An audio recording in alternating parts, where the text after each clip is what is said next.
नमस्कार। उत्तर प्रदेश में 13 नवंबर को विधानसभा के उपचुनाव होने हैं, 9 सीटों पर उपचुनाव है। लेकिन इस बीच उत्तर प्रदेश में सियासत गरमाई हुई है और सबसे ज्यादा सियासत गरमाई है कानपुर की सीसामऊ विधानसभा सीट पर, जहां फतवे और पूजा की सियासत शुरू हो गई है। और लगातार हम ये देख रहे हैं कि बहुत ज्यादा हॉट सीट मानी जा रही है इस समय विधानसभा उपचुनाव के अंतर्गत ये सीट, और यहां पर राजनीति शुरू हो गई। और राजनीति के बीच आरोप प्रत्यारोप का दौर, फतवे का और पूजा का दौर शुरू हो गया है। और इसी पर हम चर्चा करेंगे। आज हमारे साथ कई मेहमान जुड़ गए हैं। हमारे साथ धर्मेंद्र गिरी जी महाराज वृंदावन से जुड़े हैं। साथ ही साथ हमारे साथ अवनीश राजपूत जी जिला मंत्री भाजपा कानपुर दक्षिण से जुड़ गए हैं। और हमारे साथ मुस्लिम स्कॉलर भी अभी जुड़ेंगे, नजीम खान जी, उनसे भी हम बात करेंगे। फिलहाल सबसे बड़ा पहला सवाल हम धर्मेंद्र गिरी जी महाराज से करना चाहेंगे।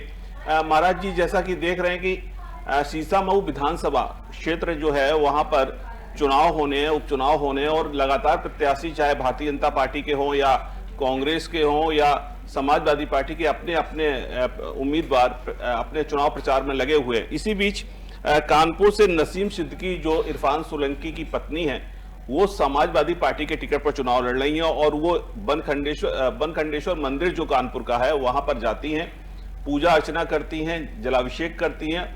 और ये उनकी पूजा अर्चना अब राजनीति का विषय बन गई है, राजनीति इस पर गरमाने लगी है। मुस्लिम स्कॉलर जो हैं, ऑल इंडिया मुस्लिम जमात के राष्ट्रीय अध्यक्ष मौलाना मुफ्ती साहबुद्दीन रिजवी बरेलवी, इन्होंने एक फतवा जारी कर दिया है इनके खिलाफ कि इनको कलमा फिर से पढ़ना होगा और ये मुस्लिम जो धर्म है उसमें मूर्ति पूजा की इजाजत नहीं है, बावजूद इसके इन्होंने मूर्ति पूजा की। क्या कुछ कहना चाहेंगे आप?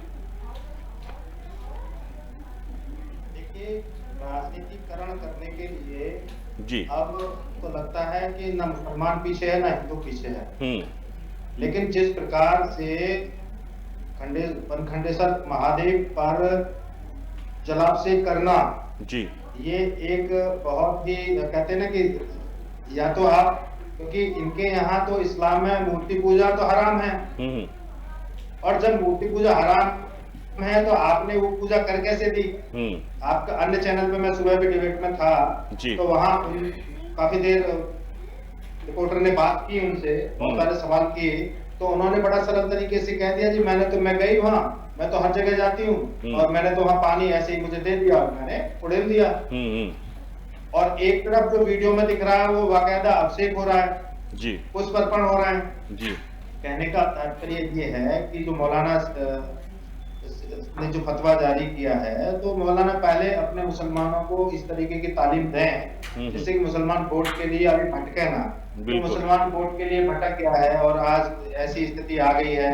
और नसीम सिद्दीकी ने तो यहाँ तक कहा है कि मेरे पति जेल में हैं, उनकी कामना के लिए मैंने गाय को भी गुड़ खिलाया है, मुझे जो भी रिपोर्ट के बताए गए वो मैंने सारे किए हैं। तो एक तरफ आप कट्टरता दिखा रहे हैं कि आप इस्लामीकरण कर रहे हैं कि हाँ हम इस्लाम को मानने वाले हैं, हमारे अल्लाह ताला का ही सब कुछ है, जबकि सत्य ये नहीं है। सत्य शायद दिखाया ही नहीं है और मुझे लगता है कि अभी तक सच्चे जो मुसलमान हैं उन्होंने देखा भी नहीं है। सत्य ये है कि जो इनके आखिरी पैगंबर हैं, वैसे तो ये बताते हैं कि इनके 1.25 लाख पैगंबर हैं जी, लेकिन आखिरी पैगंबर मोहम्मद, उनका जन्म जो है 570 ईस्वी में हुआ, यानी कि 1445 साल पहले उनका जन्म हुआ।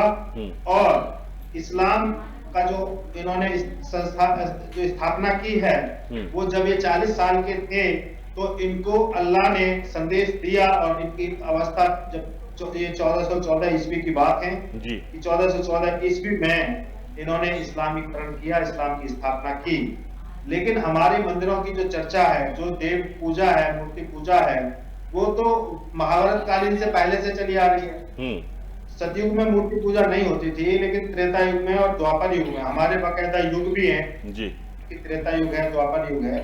लेकिन जहाँ इस्लाम की बात आती है तो इस्लाम के 1.25 लाख नबी, जिनमें आखिरी नबी ने जो पैगाम दिया, अल्लाह का जो संदेश लोगों तक पहुंचाया और स्थापितकरण किया, और भारत में तो 550 साल पहले एक मुसलमान नहीं था जी। तो ये सिर्फ मैं किसी की आस्था को खंडित या ठेस नहीं पहुंचा रहा हूँ, लेकिन हमारी आस्था को अगर कोई ठेस पहुंचाएगा तो हम उस पर चुप नहीं रहेंगे। लेकिन हमने अयोध्या में जो किया, आज काशी में जो हम न्यायालय में हैं और मथुरा पे भी न्यायालय में हैं, तो हम चाहते हैं दूध का दूध, पानी का पानी हो। और हम तो इन इस्लाम जो मानने वाले हैं उनकी कट्टरता का स्वागत करते हैं, बहुत अच्छी बात है, लेकिन हम चाहते हैं कि अब इस पर शास्त्रार्थ भी हो जाना चाहिए कि सत्य क्या है। नहीं, लेकिन राजनीतिक लोग इसका फायदा मानते हैं। लेकिन धर्मेंद्र गिरी महाराज जी, सबसे बड़ा सवाल यही है कि यहाँ पर कोई आस्था का सवाल नहीं था। यहाँ जो प्रकरण आया है उसमें ये देखा गया कि पल में बयान बदल जाते हैं नेताओं के। पहले कहते हैं कि हम आस्था से गए, फिर कहते हैं कि नहीं, फतवा जारी होता तो बैकफुट पे आ जाते हैं। कहीं ना कहीं हमें ये लगता है कि ये सियासी फायदा उठाने के लिए इस तरह से लोग मंदिर और मस्जिद में जाते हैं, जो नेता होते हैं। ये सिर्फ पॉलिटिकल स्टंट है, इनकी कोई आस्था नहीं है। ऐसे लोग भले ही वो मुसलमान हो या हिंदू हो, वो अगर हिंदू मस्जिद में जा रहे हैं वो पॉलिटिकल स्टंट है। अगर मुसलमान मंदिर के अंदर आके अगर उसकी आस्था है तो वो नियमित जाए ना जी। ये दिखावा करने के लिए क्या आवश्यकता है। नसीम सोलंकी ने ये भी कहा था कि मैं तो उसके बाद किसी वहां भी गई थी, चर्च में भी जाना है मुझे, मैं तो सब धर्म का सम्मान करती हूँ। सम्मान करना अलग बात है, सर्व धर्म का तो हम भी सम्मान कर रहे हैं ना, हम भी तो इस्लाम का सम्मान ही कर रहे हैं ना। अभी तो हमारे वापी में अभी तक हमारे जो विशेषण महादेव हैं उनको फकारा बता दिया गया और हम संविधान का इंतजार कर रहे हैं, न्याय का इंतजार कर रहे हैं, तो हम सम्मान ही तो कर रहे हैं ना जी। हम तो कर लेते, लेकिन आज संवैधानिक दौर है, सभी को कम से कम राजनीति के लिए ये जो धर्म की जो भावनाओं को आहत करने का जो प्रयास किया जा रहा है ये बहुत गलत जो नहीं होना चाहिए। अब वहाँ जो मंदिर है हमारा खंडित महादेव, वहाँ का अब शुद्धिकरण करना पड़ेगा, उसके कई सारे नियम है। तो अब क्या करें जी, अब इस बीच में जो दिवाली के मौके पे जिन लोगों ने वहाँ जल चढ़ाया है तो वो भी तो हमारे यहाँ तो यही कहेंगे ना, जैसे इनके यहाँ कट्टरता है तो हमारे यहाँ तो कट्टरता तो पहले से है ना। ये तो 1400 साल पहले आए हैं, हम तो अनादिकाल से हैं, तो हमारी बात जायज है। इनके यहाँ जब ये सब है, इनके यहाँ जब मूर्ति पूजा हराम है तो क्यों की गई? बिल्कुल बड़ा सवाल। देखिए अब हमारे साथ घर वापसी कर लेनी चाहिए, उस मंदिर में पुनः जाकर वहां अपनी घर वापसी करके ऐलान कर देना चाहिए। मैं तो यही कहूंगा, अगर सत्यता है, नहीं तो चुनावी स्टंट था, इससे ज्यादा कुछ नहीं। हाजी नजीम खान जी मुस्लिम स्कॉलर हैं, हमारे साथ जुड़ गए। हाजी साहब, क्या कुछ कहेंगे इस पूरे प्रकरण पे? आपने देखा कि कानपुर में नसीम सिद्दीकी जो समाजवादी पार्टी के उम्मीदवार हैं, मंदिर कहीं पूजा अर्चना की, उसके बाद एक उनके खिलाफ फतवा जारी हो जाता, अब वो बैकफुट पे दिखाई दे रही है। कहीं ना कहीं कह रही है कि उन्होंने अपने पति की रिहाई के लिए, उनकी जो सजा है उसको कम होने के लिए वो दुआएं कर रही थी, वो तरह तरह की पूजा अर्चना कर रही थी। इस तरह की बातें सामने आ रही हैं और लगातार इस पे सियासत गर्म होती जा रही है। क्या कुछ कहना है आपका? हाँ देखिए, सबसे पहले तो मैं ये कहना चाहता हूँ कि ये मुल्क संविधान से चलता है, ना कि फतवे से चलता है। और रही बात ये कि जिस तरीके से वो अपने मूर्ति पूजा करने के लिए मंदिरों में जा रही है, तो मैं सीधा सा बता दूं कि मेरे इस्लाम के अंदर मूर्ति पूजा बिल्कुल मना है। हाँ, लेकिन हम अपने हिंदू भाइयों की आस्था का पूरा ध्यान रखते हैं, क्योंकि हम जानते हैं कि हमारे हिंदू भाइयों की आस्था मूर्तियों में है। तो हम देखिए उसमें कोई बात ना करके हम सीधा ये कहते हैं नसीम सोलंकी ने जो किया है वो गलत किया है। उसे इस तरीके से हिंदू भाइयों के मंदिर में जाकर वहां पर इस तरीके की पूजा अर्चना नहीं करनी थी, जिससे हिंदू भाइयों ने वहां मंदिर की धुलाई करके उसका शुद्धिकरण करा गया। तो इससे ये प्रतीत होता है कि भारत के अंदर आज भी भेदभाव है। अगर कोई मुस्लिम समाज की जगह कोई दलित समाज का अगर मंदिर बन जाता तो वहां पर भी इसी तरीके का मामला बनता। तो मैं ये कहना चाहता हूँ, देखिए ये चुनावी माहौल है, हम चुनाव के अंदर कोई ना कोई मुस्लिम मंदिर में जाता है, कोई हिंदू भाई मस्जिद में आता है, तो ये तो चुनावी माहौल है। चुनावी माहौल के अंदर आप मैं देख रहा हूँ। और रही बात एक, मैं बड़ी जिम्मेदारी के साथ कहता हूँ, जो अभी एक महाराज जी कह रहे थे कि ये तो 1450 साल पुराने वाले लोग, मैं इनको याद दिला दूं कि झूठ बोलते हैं, आपके टीवी चैनल पे आकर सरासर झूठ बोलते हैं। अगर इनको इतिहास की जरा से जानकारी होती तो ये नहीं कहते। इस दुनिया के पहले ऐसे वाहिद शख्स जो इस दुनिया के अंदर आए, उनका नाम बाबा आदम अलैहिस्सलाम था, जो अखंड भारत के अंदर पैदा, मतलब अखंड भारत के अंदर आए। अखंड भारत श्रीलंका का एक हिस्सा हुआ करता था, वहां पर बाबा आदम अलैहिस्सलाम आए थे। लेकिन ये कहते हैं कि 1400 साल पुराना, तो ये इस तरीके की बातें करके कहीं ना कहीं देश को गुमराह करते। अब मैं इस्लाम की स्थापना कब हुई थी, अच्छे से पढ़ लें, तब इस पे जवाब दें। आप जो सत्य है दुनिया के सामने आना चाहिए। हम विषय से, ये आपका विषय नहीं है। आप पहले जो आदम की बात कर रहे हैं वो बात स्वीकार्य है, लेकिन तब इस्लामीकरण नहीं हुआ था। इस्लाम की स्थापना आपके आखिरी नबी मोहम्मद पैगंबर ने की थी। ये बात को आप स्वीकार कर लीजिए और आपके कुरान में भी लिखा हुआ है। अपना कुरान ठीक से पढ़ लीजिए। अब सुन लीजिए, अब देखिए, अब जिस तरीके से आप एक त्रिशूल लेकर डिबेट के अंदर बैठे हुए, अगर कहीं बात आएगी तो कहेंगे ये हमारे धार्मिक आस्था से जुड़ा हुआ। अगर मैं यहीं पे अगर मेरे साथ में कोई भी ऐसी चीज होती तो मुझे अभी अपने आप में स्पष्टीकरण देना पड़ता, मुझे बताना पड़ता कि यहाँ पर मैंने इस वजह से रखा। तो देखिए, आप लोगों को फुल छूट है, आप चाहे त्रिशूल रखें, आप चाहे हथियार रखें, तो उनको कह देते हैं शस्त्र पूजा होती है। अब मैं बात आपको कहता हूँ कि बाबा आदम त्रिशूल के बारे में जान लीजिए, त्रिशूल के बारे में जानेंगे तो आपको 2-4 साल कम से कम लग जाएंगे। चलिए महेंद्र जी, सवाल जवाब ना करें। चलो विषय से भटक जाएंगे हम लोग दूसरी तरफ जा रहे हैं। अविनाश राजपूत जी जिला महामंत्री हैं भारतीय जनता पार्टी के कांग्रेस कानपुर दक्षिण से, उनसे भी हम जवाब ले लेते हैं कि इस तरह की जो सियासत हो रही है, आपके भी उम्मीदवार मैदान में है, ये भी सुनने में आया कि जब नसीम सोलंकी वहां पूजा करने के चली गई, उसके बाद वहां पर गंगा जल से धुलाई भी की गई उस प्रांगण की, तो ऐसा भी है क्या? आप कुछ बताएंगे इस बारे में? जी, वहां पर जो है उसके बाद धुलाई वुलाई करी गई है। ये एक राजनीतिक छलावा है, ये हिंदू वोट बैंक को अपनी ओर आकर्षित करने के लिए इस तरीके का ये दिखावा कर रही है। इससे पहले भी इनके घर पे 6 बार विधायक रहे, 2 बार इनके इरफान सोलंकी जी के पिताजी रहे, 4 बार इरफान सोलंकी जी थे। इसके पूर्व में कहीं भी कुछ ऐसा नहीं हुआ कि ताकि इनके परिवार के लोग कभी मंदिर गए हो। ये सब दिखावा है। और जैसा कि ये मौलाना साहब बता रहे थे कि हम लोगों के दलित विचारधाराओं में, तो ये सब हमारे यहाँ समाप्त हो रहा है। ये आप कांग्रेस सरकार की बात कर रहे हैं, जब से भारतीय जनता पार्टी आई है, इस तरीके का भेदभाव कुछ भी नहीं है।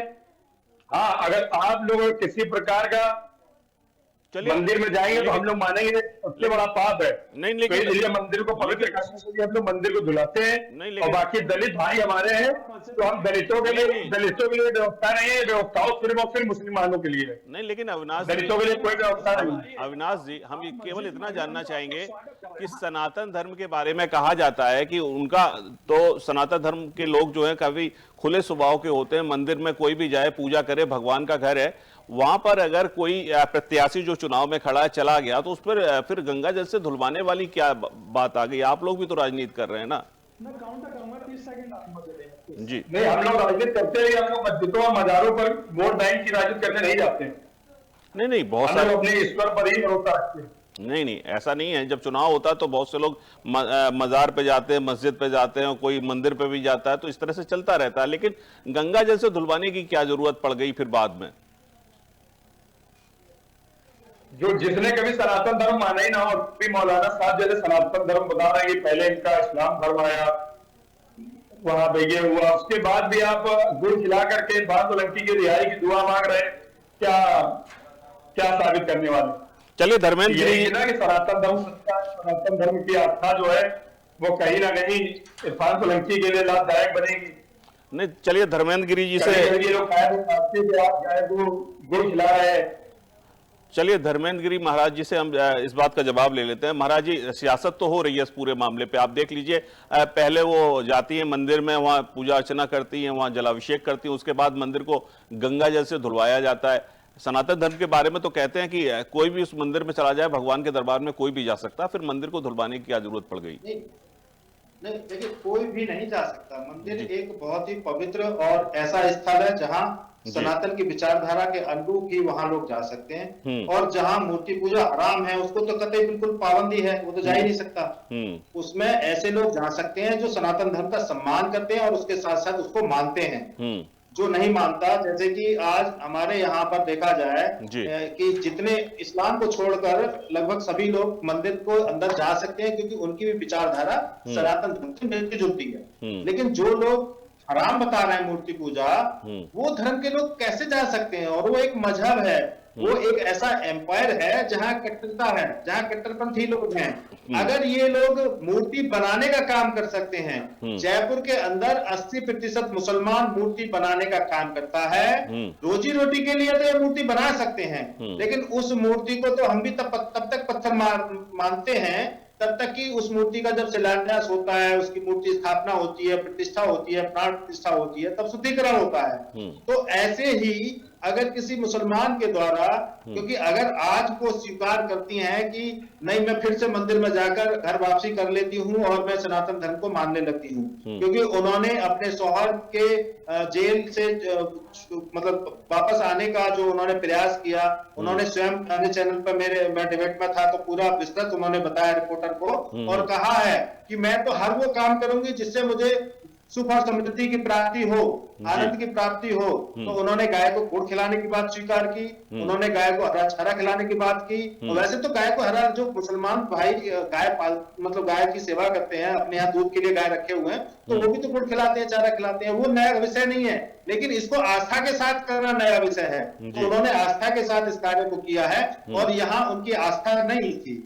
जो नसीम सोलंकी की जो जल अभिषेक किया है बनखंडेश्वर मंदिर में, वो आस्था का विषय नहीं था, वो सिर्फ एक पॉलिटिकल स्टंट था।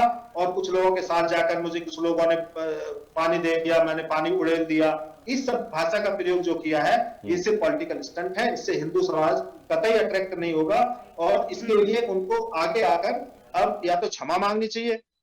मुसलमानों के तो उनका तो हो गया, ठीक है, उन्होंने तो कलमा पढ़ के बता भी दिया, कलमा के कुछ शब्द उन्होंने उच्चारण भी किए थे सुबह। लेकिन आज हिंदुओं को जो आस्था को ठेस पहुंची है, उसका क्या होगा? उसके लिए आगे आकर माफी मांगनी चाहिए। और हम तो खैर उसका शुद्धिकरण कर ही लेंगे, अलग विषय है। और भविष्य में अन्य कोई मुसलमान इस कार्य को तब तक ना करे जब तक कि वहां के जो पुजारी हैं या महंत हैं, उनकी सहमति ना हो। उनकी सहमति हो, वो शुद्धिकरण करते हैं, उनके ऊपर जल का छींटा डालकर उनको दर्शन करने की अनुमति देते हैं, वो हमारा अधिकार है, हम ऐसा कर सकते हैं। लेकिन कोई एकदम से जाए और वहां बिना किसी पुजारी के वहां अभिषेक कर ले, ये बहुत गलत है, न्यायोचित नहीं है, ये हमारे धर्म के खिलाफ है। ये बात आपकी बिल्कुल काफी हद तक साफ हो रही है। जो हमारे पास मोहित मिश्रा जो पुजारी हैं, वहां पर उनका एक बाइट आया, उनके एक बयान आया, उसमें उन्होंने कहा कि उनको तो पता ही नहीं चला कि कब वो आई, कब पूजा करके चली गई। हम आपको सुनवाते हैं मोहित मिश्रा की बाइट, साथ ही साथ भाजपा प्रवक्ता राकेश त्रिपाठी की भी बाइट सुनाते हैं, और नसीम सोलंकी खुद क्या कह रही हैं ये भी हम आपको सुनाते हैं। सबसे पहले आपको सुनाते हैं मोहित मिश्रा पुजारी जो है वहां के, उनकी बाइट सुनाते हैं। कटने वाली तो कोई बात नहीं, हमें हर वर्ग का वोट मिलता है, हर वर्ग का आशीर्वाद मिलता है। कभी हमने एक मिनट नहीं सोचा मंदिर जाने से पहले कि मुझे जाना चाहिए या नहीं, ऐसा कुछ नहीं है। और हमारे भी मजहब में ये नहीं बोला गया कि आप किसी मजहब का जो है अपमान करें या निरादर करें, तो ऐसा नहीं है। हम मंदिर गए थे, कोई वोट बैंक की राजनीति थी, हमसे बोला गया दिया जला दीजिए और आप जो हम तकलीफ में, हमें जहाँ कोई कहता हम चले जाते हैं। तो बस यही हमारी है, कोई पॉलिटिक्स इसमें नहीं थी। कटने वाली तो कोई बात नहीं। जो आग समाजवादी पार्टी ने लगाई है, आज वो अपनी आग में खुद ही घिर गई है। कट्टरपंथ लगातार बढ़ाने का काम समाजवादी पार्टी करती रही है, मजहबी तुष्टीकरण करने का काम करती रही है। अब इरफान सोलंकी की पत्नी नसीम सोलंकी वो भगवान शिव की पूजा अर्चना करने के लिए चुनाव के वक्त पे चली गई, तो ये बात कट्टरपंथियों को अब नागवार गुजर गई है, और इसलिए कट्टरपंथी अब फतवा जारी कर रहे हैं। इसलिए जब दूसरों के घर में आग लगाते हैं ना, तो अपने घर में भी आग कभी न कभी पहुंची जाती है। कट्टरपंथ से देश का भला नहीं होने वाला है, सबका साथ सबका विकास से भला होने वाला है। वैसे भी चुनाव के आधार पर जो लोग भक्ति प्रदर्शन करने लगते हैं ना, उनका ऐसा ही हश्र होता है। जो आग मुझसे एक साहब ने यह सवाल पूछा कि एक महिला है और उसने जाकर के एक मंदिर में पूजा पाठ की है, जल चढ़ाया है, पूजा अर्चना की है, तो इसके बारे में शरीयत क्या कहती है, क्या फतवा कहता है इस सिलसिले में। तो शरीयत इस्लामिया का नजरिया है ला इलाहा इल्लल्लाह मुहम्मदुर रसूलुल्लाह, नहीं है कोई माबूद सिवाय अल्लाह तबारक व तआला के, यानी पूजने के लायक सिर्फ खुदा है। और मोहम्मद रसूलुल्लाह सल्लल्लाहु अलैहि वसल्लम अल्लाह के आखिरी नबी और रसूल हैं। इस्लाम में मूर्ति पूजा हराम है। कोई भी शख्स, महिला हो या पुरुष, अगर वो अपनी मर्जी से, राजी खुशी से वो पूजा अर्चना करती है, जल अभिषेक करती है, जल चढ़ाती है, तो उस पर जो है वो जानबूझ के अगर करती है तो उस पर सख्त हुक्म है। और अगर वो अनजाने में करती है, उसको जानकारी नहीं है और किसी के जबर और दबाव में करती है, तो उस पर सिर्फ तौबा का हुक्म है। तो जिस महिला ने भी अगर अनजाने में किया है, तो वो शरीयत की नजर में वो मुजरिम है और वो शरीयत की गिरफ्त में है, उसको तौबा करना चाहिए और अपने अमल से आइंदा भविष्य में, मुस्तकबिल में कोई भी ऐसा अमल न करे जिससे उसका ईमान, उसका इस्लाम खतरे में पहुंचे। इसलिए जिस महिला ने भी ऐसा अमल किया है उसको चाहिए कि वो तौबा करे, तजदीद ईमान करे, यानी दोबारा कलमा पढ़े और भविष्य में कोई ऐसा अमल न करे जो उसके ईमान पर फर्क पड़ता हो। पंडित जी ये बताइए, अभी दीपावली रात में जो नसीम सोलंकी हैं यहाँ पर पूजा अर्चना करने आई थी मंदिर में, क्या है पूरा प्रकरण? सर वो किस समय आई ये किसी को नहीं पता है, ना हमारे मंदिर में पुजारियों को पता है, ना हमको पता है, ना हमारी कमेटी को पता है। वो आई, प्रत्याशी होने के कारण उन्होंने हिंदू वोटरों के लिए भगवान शंकर में जलाभिषेक किया और चली गई। इसका उस समय तक किसी ने कोई ध्यान नहीं दिया और अपना चली गई। क्या उसके बाद शुद्धिकरण मंदिर किया गया? नहीं नहीं, कुछ नहीं। कल जो है उन्हीं के एक मौलाना जी ने एक विरोध प्रदर्शन किया, जिसको बोलते हैं क्या, फतवा जारी किया कि आप मंदिर, हिंदू मंदिर गए, आपको ये करना चाहिए, वो करना चाहिए। उसके विरोध में हम लोगों ने आज भगवान भोलेनाथ को हरिद्वार का गंगा जल से लाकर नहलाया और शुद्धिकरण की, सफाई की, पूजन की, जैसे कि हमारे यहाँ प्रतिदिन रोज का रोज होती है। क्या लग रहा कि जो मंदिर जो पूजा अर्चना करने आई थी वो क्या लग रहा कि वो सिर्फ चुनावी मुद्दा लेकर आई थी और चुनाव के चलते हुए हिंदू वोटरों को लुभाने के लिए उन्होंने ये प्रकरण किया। उसके पहले उनके पतिदेव भी आते थे, माननीय इरफान सोलंकी जी, वो कभी भी मंदिर के गर्भगृह में नहीं जाते थे, हमेशा बाहर आते थे, बाहर से बात करते थे, अपनी सभाएं करते थे, मिलते थे सबसे। लेकिन वो महिला होने के कारण अब किसी महिला को रोक तो सकते नहीं, क्योंकि सार्वजनिक मंदिर है, सनातन धर्म है, हर आदमी मंदिर में आने जाने का अधिकार रखता है। कौन सा मंदिर है? ये बाबा श्री बाबा बनखंडेश्वर मंदिर, शीशामऊ।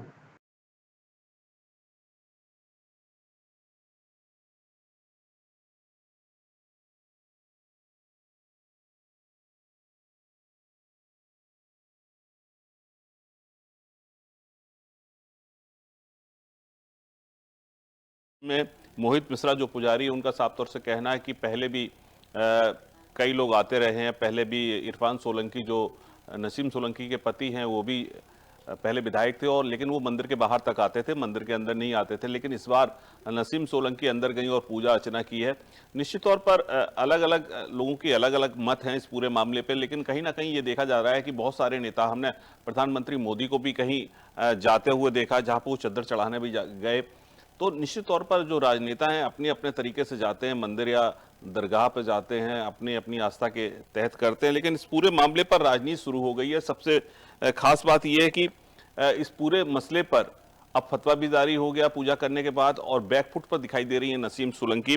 हमारे साथ जुड़े हुए हैं धर्मेंद्र गिरी जी महाराज वृंदावन से, और नजीम खान जी मुस्लिम जो विद्वान है, उनसे हम सवाल लेंगे, उनसे पूछेंगे कि आखिर इस पूरे मसले पर जो सियासत हो रही है उस बीच सबसे बड़ा सवाल यही है कि आखिर पहले से ताकीद क्यों नहीं दी जाती है कि कोई भी ऐसा काम ना करे जो बाद में उसको बैकफुट पे आना पड़े, या बाद में इस तरह का बवाल हो, इस तरह की कंट्रोवर्सी पैदा हो।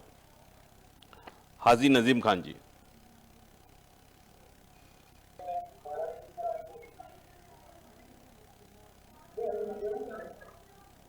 जी आवाज आ रही है आपकी?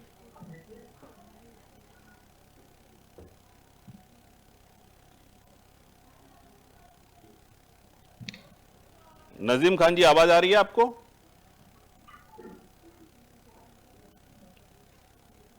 धर्मेंद्र गिरी जी महाराज आवाज आ रही है आपको?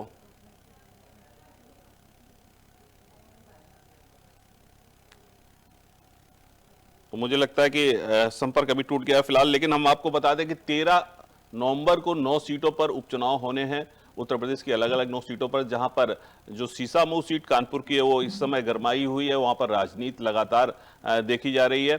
आपको बता दें कि नसीम सोलंकी जो वहां से उम्मीदवार हैं समाजवादी पार्टी की, वो बनखंडेश्वर मंदिर पर गई और वहां पर पूजा अर्चना की, भगवान शंकर को जलाभिषेक किया। उसके बाद सियासत बढ़ गई, वहां पर राजनीति होने लगी पूरी सियासत पर।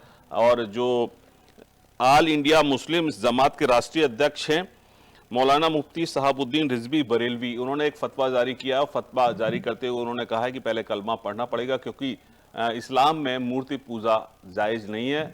और नसीम सोलंकी ने जिस तरह से भगवान की पूजा अर्चना की वो निश्चित तौर पर इस्लाम के जो सिद्धांत है उनके खिलाफ है। तो निश्चित तौर पर अब इसमें कहीं ना कहीं राजनीति होने लगी है। लगातार हम बात कर रहे हैं अपने जो विद्वान हैं उन सबसे, जो हमारे साथ स्कॉलर बैठे हुए हैं, मुस्लिम स्कॉलर नजीम खान जी, उनसे भी हम बात कर रहे हैं अभी। शायद नसीम खान जी, आपका क्या कहना है? देखिए, आपने बाइट सुनी, सबकी अपने अपने विचार हैं। यहाँ पर हमने आपको मंदिर के जो पुजारी हैं मोहित मिश्रा, उनका भी कहना सुनाया। उनका कहना था कि कब वो मंदिर में आई उनको पता नहीं चला, कोई परमिशन नहीं ली गई, सीधे वो जाके पूजा अर्चना की उन्होंने, उसके बाद वो आ गई। तो निश्चित तौर पर अगर कोई मंदिर में जाता है तो वहाँ का जो प्रबंधन होता है, वहाँ के जो पुजारी होते हैं उनको बता के जाता है। तो निश्चित तौर पर इसमें सियासत तो कहीं ना कहीं नजर आ रही है। हाँ, देखिए, अभी जिस तरीके से मंदिर की बात आती है तो मंदिर में देखिए वो कब एंट्री करी नसीम सोलंकी, ना तो वहाँ की प्रबंधन कमेटी किसी को पता नहीं चला और ना वहां पर पुजारी को पता चला। इसका मतलब यह है कि उन लोगों ने अपनी जिम्मेदारी से काम नहीं कर रहे। इसका मतलब मंदिर की कमेटी को पूरी तरीके से भंग कर दिया जाए, हटा दिया जाए। जो मंदिर में अगर कोई भी आए, अगर किसी भी तरीके से मंदिर में आने पर उसको पता न चले तो ये बहुत गलत है। और रही बात है, मैं ये कहता हूँ नसीम सोलंकी जिस तरीके से गई है, तो मैं बार बार ये कहता हूँ कि मेरे इस्लाम के अंदर मूर्ति पूजा नहीं है। हमारे में पढ़ा जाता है कि ला इलाहा इल्लल्लाह मुहम्मदुर रसूलुल्लाह। अब जिस तरीके से अभी हमारे के उलेमाए दीन ने यही कलमा पढ़ा था, उसका पूरा जिक्र भी किया था। और बात यहाँ पर ये आती है कि जिस तरीके से अभी महाराज जी ने एक बात कही थी कि मुसलमान अगर मंदिर में आता है तो वहां पर शुद्धिकरण होगा, वहां पर कराया जाएगा। अरे भाई, हम तुमको मस्जिद में आने की दावत देते हैं, आप आइए मस्जिद में आकर इबादत कीजिए। हम लोग अपनी मस्जिद को नहीं धुलवाएंगे क्योंकि हम लोग आपके बहुत मोहब्बत करते हैं अपने दिल में। आपका तो उद्देश्य ही धर्मांतरण कराना है। आप तो चाहते हैं कि हिंदू मस्जिद में आए, लेकिन जब आप जिस मुसलमान को ये कहना है कि मूर्ति पूजा हराम है तो वो मूर्ति पूजा कैसे कर सकता है? हमने तो नहीं कहा ना आपकी मस्जिद के बारे में, आपके अल्लाह के बारे में हम तो कुछ नहीं कहते ना। तो आपने मूर्ति पूजा को हराम कहा? आपके कुरान में क्यों लिखा गया ये चीज कि मूर्ति पूजा हराम है? क्या आवश्यकता पड़ी थी? आप अपने धर्म को माने ना, हम कुछ कह रहे हैं, आप अपने मजहब तक सीमित रहें। आपने मूर्ति पूजा हराम क्यों लिखा है? क्यों लिखा है आपने? फिर आप हमको न्योता दे रहे हो तो हम मस्जिद में आए। मेरी मूर्ति सुन लो, मेरे इस्लाम के अंदर मूर्ति पूजा नहीं है तो तौर पे कह रहे थे मूर्ति पूजा। महाराज जी का ये कहना है, सुनिए, हम मानते हैं मूर्ति पूजा नहीं है, हम इसका सम्मान करते हैं, लेकिन आपके कुरान में लिखा है कि मूर्ति पूजा हराम है, तो उस पर आवाज उठाइए। फिर अगर आपको शांति चाहिए, अगर हिंदुओं को आक्रोशित नहीं करना है तो आप उसमें बदलाव कराइए। बदलाव हो सकता है, हम भी अपने शास्त्रों को बदल सकते हैं अगर कहीं ऐसा लिखा हुआ है, क्योंकि हमारे जितने भी शास्त्र हैं वो सब पहले के हैं। हमारे वेद पुराण पहले के ही है, तब इस्लामीकरण नहीं हुआ था, इसलिए उनमें कहीं ऐसा विषय नहीं है।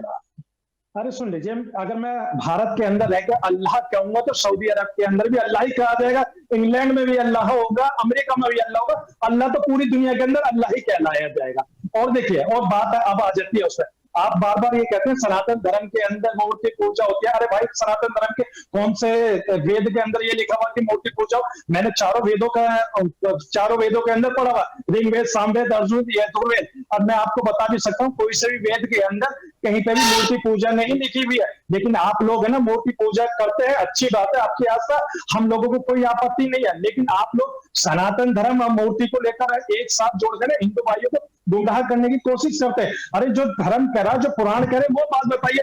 अरे मूर्ति पूजा कहाँ से आती है? आपको अगर मैं पूछ लूंगा ना ऑन डिबेट पे, आप नहीं बता पाएंगे। बताइए मूर्ति पूजा कब चालू है, किसने चालू करी, किस समय चालू करी? हाजी साहब बता दीजिए। इतना ये दो शब्द बोलने से कि हम नहीं बता पाएंगे।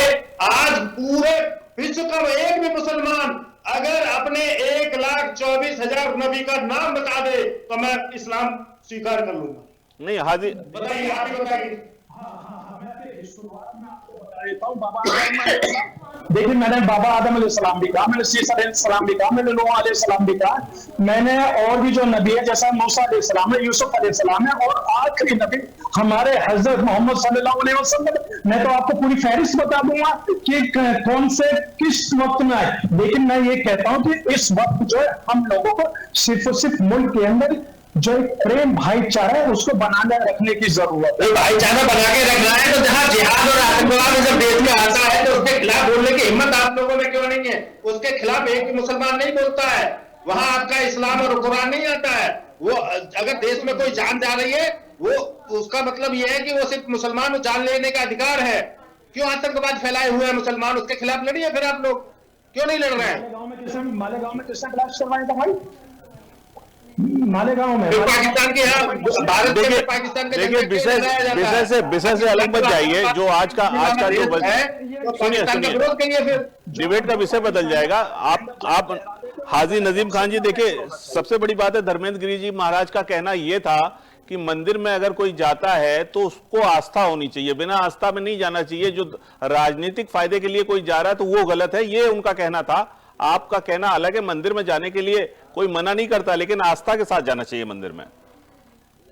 हाँ, मैं तो देखिए सबसे पहले तो ये कहना चाहता हूँ, देखिए बड़ी जिम्मेदारी के साथ आपके टीवी चैनल पर ये मुल्क संविधान से चलता है और हिंदू मुस्लिम भाईचारा गंगे जंग में तहजीब से। अगर कोई मुस्लिम भाई अगर मंदिर में चला जाता है उससे वहां जाकर पूजा अर्चना कर लेता है, चुनावी माहौल को देखते हुए तो उसने देख लिया कि भी हाँ जी मुझे वोट चाहिए, इसलिए उसने इस तरीके का वो करा। और उसी तरीके से कोई भी हिंदू भाई जब चुनावी माहौल देखता मस्जिद में आ जाता, अरे मुसलमानों के पास आके मिलता भी है, नमाज भी पढ़ लेता है, तो देखिए हम लोगों को आपत्ति नहीं। लेकिन देखिए इतना तो काफी हद तक साफ है सनातन धर्म में, मैंने भी देखा है, लेकिन बहुत ज्यादा प्रतिबंध नहीं है कहीं जाने पे। लेकिन हाँ, आस्था होनी चाहिए। राजनीतिक तौर पे फायदा उठाने के लिए किसी को नहीं जाना चाहिए, ये तो गलत है। हाँ, मैं देखिए हम बिल्कुल कहते हैं अगर कोई राजनीतिक फायदा उठाने के लिए अगर इस तरीके का माहौल करता है तो बिल्कुल गलत है। और देखिए मैं बार बार आपके चैनल पर कह रहा हूँ कि मेरे इस्लाम के अंदर मूर्ति पूजा बिल्कुल मना है। अगर नसीम सोलंकी ने जाके वहां मूर्ति पूजा करी है या हिंदू भाइयों की आस्था को ठेस पहुंचाई है तो उसको माफी मांगनी चाहिए नसीम सोलंकी को हिंदू भाइयों से कि उससे गलत किया, और उसे अपने बात पर यह कहना चाहिए कि भविष्य में इस तरीके के वो हो या कोई भी नेता हो, उसे कभी भी इस तरीके से ना तो हिंदू इस तरीके का माहौल नहीं बनाना चाहिए। और मैं ये कहता हूं कि देखिए अभी हमारे जिस तरीके से उलेमाओं ने बताया कि देखिए फतवा है मांगा गया, उसने कहा कि ला इलाहा इल्लल्लाह मोहम्मद रसूलुल्लाह उन्हें पढ़ना चाहिए। देखिए बिल्कुल सही बात है। और देखिए ये मुल्क संविधान से चलता है और संविधान के अंदर आर्टिकल 25 हम लोगों को परमिशन देता है कि अपने रिलीजियस के तहत भारत के अंदर अपनी इबादत करना। उसी तरीके से हिंदू भाइयों को भी उसी तरीके का फंडामेंटल राइट है कि वो अपनी आस्था अपनी इबादत करें मंदिर में जाकर या घर पे करें।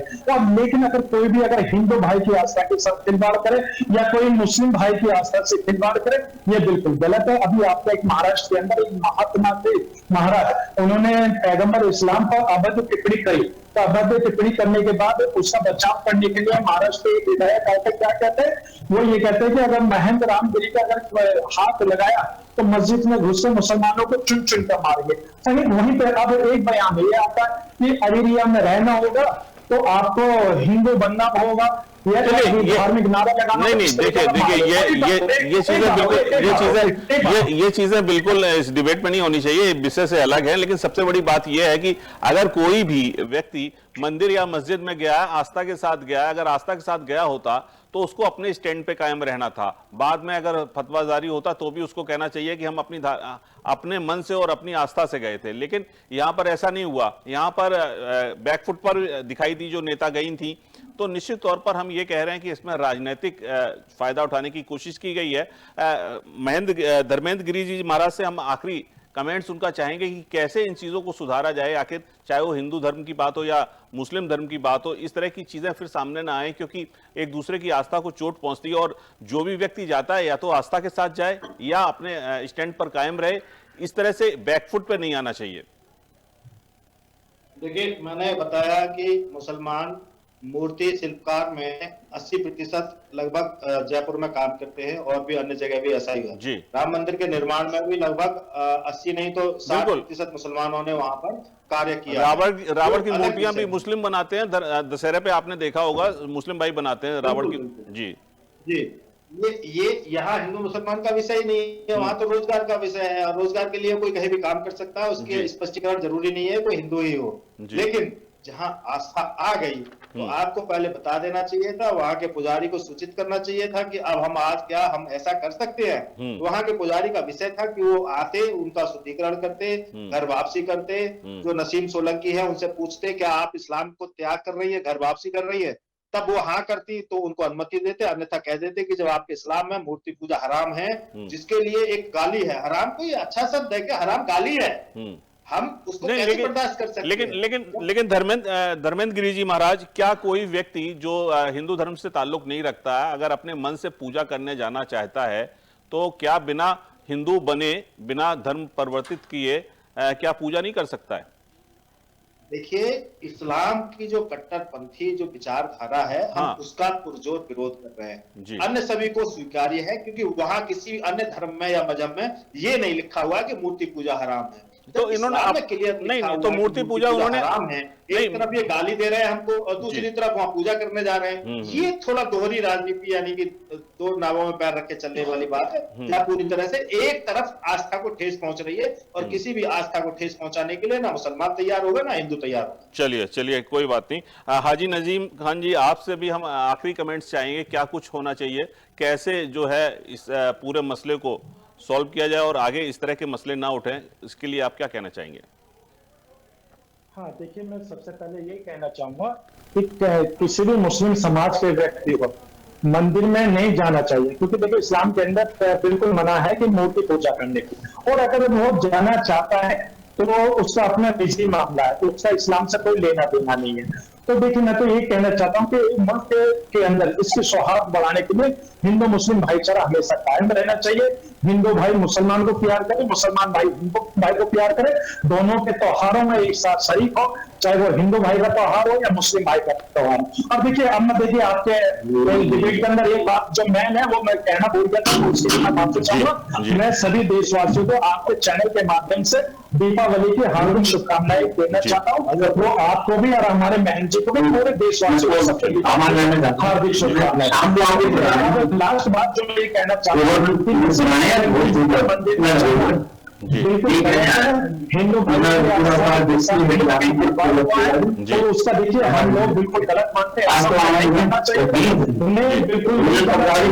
हिंदू भाइयों को लगता है कि मंदिर धोने से उसका शुद्धिकरण हो जाएगा मंदिर का, तो इन बातों को भी हिंदू भाइयों को अपने किस तरीके से शुद्धिकरण करना वो जाने। लेकिन मैं खुले मन से अपने हिंदू भाइयों से कहता हूं कि अगर आपको कोई भी दिक्कत या कोई भी परेशानी है, आप मस्जिद में आइए, अपने खूब इबादत कीजिए, हम लोगों का दिल खुला हुआ है, हम लोग आपको अपने गले लगा लेंगे, अपनी मस्जिद को नहीं भेड़ेंगे, अपने क्योंकि ये भाईचारा हमेशा बनाकर रखेंगे। और देखिए, इसी बात से हम और आपके जो ये भारत भाईचारे वाली बात है, आने वाली नस्लें इसको एक इतिहास के रूप में देखेंगे। और यही मैं बात आपके चैनल के माध्यम से कहना चाहता हूँ, हिंदू मुस्लिम सिख ईसाई आपस में है, सब भाई भाई। चलिए, बहुत बहुत शुक्रिया धर्मेंद्र गिरी महाराज जी जो वृंदावन से हमारे साथ जुड़े थे, हाजी नजीम खान जी मुस्लिम स्कॉलर, आप दोनों का बहुत बहुत शुक्रिया। साथ ही साथ हमारे साथ अविनाश राजपूत जिला मंत्री भाजपा कानपुर दक्षिण से जुड़े थे, उनका भी बहुत बहुत शुक्रिया। तो लगातार आपने देखा कि किस तरह से कानपुर की विधानसभा सीसामऊ में सियासत गर्मा गई है, जहां पर पूजा करने के बाद समाजवादी पार्टी की जो उम्मीदवार हैं नसीम सोलंकी, उनके खिलाफ फतवा जारी हो गया, और फतवा जारी होने के बाद उनको कहा गया कि वो फिर से कलमा पढ़े, क्योंकि इस्लाम में मूर्ति पूजा जायज नहीं है। तो निश्चित तौर पर इस पूरे मसले पर राजनीति काफी गर्मा गई, लेकिन जो हमारे साथ विद्वान जुड़े थे उनका साफ तौर पर कहना है कि हिंदू मुस्लिम सिख ईसाई आपस में भाई भाई हैं, अपने अपने धर्म और अपनी अपनी आस्था है, लेकिन किसी को भी राजनीति के लिए, अपने फायदे के लिए धर्म को बीच में नहीं लाना चाहिए और धर्म का उपयोग नहीं करना चाहिए। फिलहाल के लिए इतना ही। आप बने रहिए हमारे साथ। नमस्कार।